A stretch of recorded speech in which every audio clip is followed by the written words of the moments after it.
Hi guys, I'm going to be discussing food deserts and how they're negatively impacting the health of American citizens, primarily their waistlines leading to obesity. I personally take interest in this issue as I'm interested in food and nutrition. I work at Blooming Foods. As I was doing this research, I was astounded by the statistics that I was finding, just how even today in the 21st century in the great United States of America, thousands of individuals just don't have access to food. And so it really made me wonder, why don't they have access? How is this affecting their health and their well-being, and what is being done? As I was doing research, I kept seeing the phrase food desert, and a food desert is simply defined as an area with limited access to healthy foods. And this can be there's simply no stores in the area or in the neighborhood. These stores offer a minimal selection of healthy food options, and the healthy foods that are available are being sold at increased prices. So people have trouble accessing these foods, purchasing, and ultimately consuming healthy foods. So without access, they are resorting to fringe retailers such as convenience stores, gas mini marts, and corner groceries. And food deserts are something that actually plague all of our nation. Interestingly enough, our Hoosier state was affected, as last year in 2014, Indianapolis was ranked worst in the United States for food deserts. So this is an issue that hits home. So we ask, okay, why does it matter?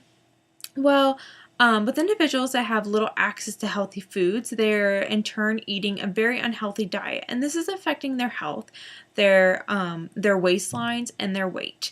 So 66% of U.S. adults are currently obese, and about a third of adolescents are obese, and this is a really big issue. These individuals, especially the younger adolescents, are at risk later on for developing diet-related diseases such as diabetes and hypertension. And it's interesting because research consistently shows that individuals that live within proximity about a mile from a major supermarket have increased or improved health.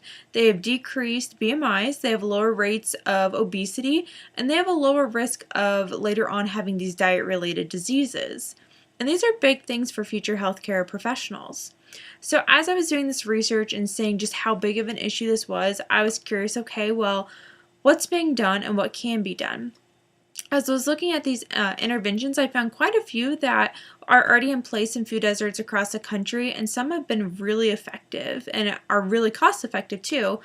However, when I was looking at interventions, I wanted to focus mine specifically on Indianapolis, as, like I said, in 2014 it was ranked the worst in the nation for having food deserts. And so I took into account the environment, the landscape, just the urban structure, and these are things that a community health nurse would have to partner with the food desert residents and really assess, because these interventions are based on the food desert makeup. Not all of these interventions will work in all food deserts.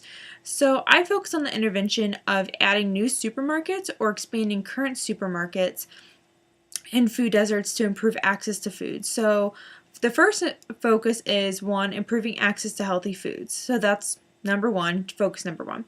Number two, these stores can actually serve as anchors in the community. They can generate jobs and business as well as community involvement. Additionally, not only providing food and being anchors, they can serve to educate customers. Something that we do in Blooming Foods has been really effective for our customers is that we display recipes throughout the store. These individuals, if they're shopping at, say, a Village Pantry, corner grocery, they don't have access to fresh fruits and vegetables, and they may not know how to prepare them or what ingredients to pair. So these recipes can help educate them on how to eat even healthier. They may know, okay, I need to eat fruits and veggies, but they don't really know how to prepare them. Additionally, the supermarkets can advertise for other community resources and create and generate community involvement. This could be for cooking or nutrition classes, farmers markets, and also advertising for transportation options or bus routes, so these individuals can access all of these opportunities. Being the cynic, you could ask, well, who's going to pay for this? There's actually a lot of tax and financing incentives available as with loans and grants through organizations such as the Pennsylvania Fresh Food Financing Initiative. Others may ask, who's going to get involved? Community health nurses, first and foremost, as well as city planners, bankers, and the food desert residents. So as you can see, this is a big issue. It's affecting thousands of individuals, and nurses need to be a voice in the community and need to act now to transform our health and our future.